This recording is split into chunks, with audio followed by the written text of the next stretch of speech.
வணக்கம், இது உங்கள் தினக்கதிர். எங்கள் சேனலுக்கு வரவேற்கிறோம். தேசிய கல்விக் கொள்கை குறித்த விவாதம் நடந்து வரும் நிலையில் ஆளும் திமுகவை விமர்சித்த தமிழ்நாடு பாஜக தலைவர் கே. அண்ணாமலை, குழந்தைகளின் எதிர்காலத்தை விட அரசியலுக்கு முன்னுரிமை அளிப்பதாக குற்றம் சாட்டினார். மாணவர்கள் மீது உண்மையிலேயே அக்கறை இருந்தால் நிலுவையில் உள்ள கல்வி நிதியை மத்திய அரசு வெளியிடுவதை உறுதி செய்யுமாறு திமுக துணை பொதுச் செயலாளர் கனிமொழி சவால் விடுத்ததைத் தொடர்ந்து அவரது கருத்துக்கள் வந்துள்ளன.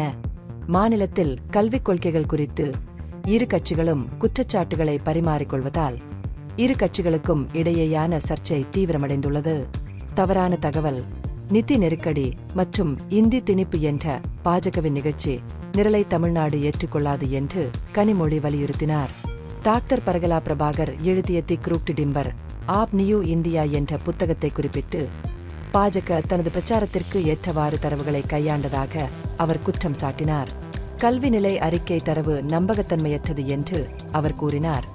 இதனால் மாநிலத்தில் கல்விக் கொள்கைகளின் உண்மையான தாக்கத்தை மதிப்பிடுவதற்கு திமுக அரசு அதன் சொந்த கணக்கெடுப்பை நடத்த தூண்டியது. தமிழ்நாட்டின் கல்வி சாதனைகளை எடுத்துக்காட்டிய கனிமொழி 2025ஆம் ஆண்டு பொருளாதார ஆய்வறிக்கை, இல்லம் தேடி கல்வி, எண்ணும் எழுத்தும், பள்ளி குழந்தைகளுக்கான காலை உணவு திட்டம் போன்ற திட்டங்களை பாராட்டியதாக சுட்டிக்காட்டினார். எழுத்தறிவு விகிதங்களை மேம்படுத்துவதில் பாஜக ஆளும் மாநிலங்கள் எதிர்கொள்ளும் போராட்டங்களுடன் இந்த முயற்சிகளை அவர் வேறுபடுத்தினார். கூடுதலாக சமக்ர சிக்ஷா அபியான் நிதியிலிருந்து மத்திய அரசு 2152 கோடி ரூபாயை நிறுத்தி வைத்ததாக அவர் குற்றம் சாட்டினார். மாநில அரசை விமர்சிப்பதற்கு பதிலாக அவற்றை விடுவிக்க அண்ணாமலை வாதிடுமாறு சவால் விடுத்தார். இந்தி மற்றும் சமஸ்கிருதத்தை ஊக்குவிக்கும் அதே வேளையில் கேந்திரிய வித்யாலயாக்களில் இருந்து ஜெர்மன் மற்றும் பிற வெளிநாட்டு மொழிகளை நீக்கி மாணவர்களின் உலகளாவிய வெளிப்பாட்டை கட்டுப்படுத்தியதாக மத்திய அரசை கனிமொழி விமர்சித்தார். தமிழ்நாட்டில் எத்தனை கே.வி பள்ளிகள் தமிழ் மொழி வகுப்புகளை வழங்குகின்றன என்றும் பல பள்ளிகளில் தமிழ் ஆசிரியர்கள் இல்லாததை சுட்டிக்காட்டியதாகவும் அவர் கேள்வி எழுப்பினார். கல்விக் கொள்கைகளில் பாஜகவின் சித்தாந்த செல்வாக்கு குறித்த கவலைகளை அவரது கருத்துக்கள் அடிக்கோடிட்டு காட்டின. இதற்கு பதிலளிக்கும் விதமாக திமுக தவறான கதைகளை பரப்புவதாகவும் அதன் கூற்றுக்களை ஆதரிக்க தரவுகளை தேர்ந்தெடுத்து பயன்படுத்துவதாகவும் அண்ணாமலை குற்றம் சாட்டினார்.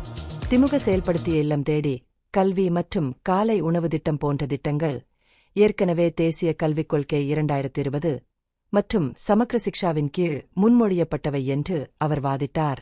திமுக குடும்பத்தால் நடத்தப்படும் தனியார் பள்ளிகள் உட்பட தனியார் பள்ளிகள் அத்தகைய விருப்பங்களை வழங்கும்போது தமிழக அரசு பள்ளிகள் மாணவர்களுக்கு 3ஆம் மொழியை கற்கும் வாய்ப்பை ஏன் மறுத்தன என்று அவர் மேலும் கேள்வி எழுப்பினார்.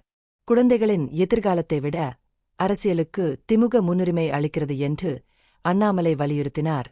பிரதமர் ஸ்ரீ திட்டத்தை செயல்படுத்துவது குறித்த அதன் நிலைப்பாட்டை கட்சி தெளிவுபடுத்த வேண்டும் என்று அழைப்பு விடுத்தார். இந்த பகுப்பாய்வு நுண்ணறிவுள்ளதாக கண்டால் முக்கியமான அரசியல் முன்னேற்றங்கள் குறித்த கூடுதல் புதுப்பிப்புகளுக்கு லைக் செய்யவும், ஷேர் செய்யவும், சப்ஸ்கிரைப் செய்யும். இது உங்கள் தினக்கதிர். நன்றி.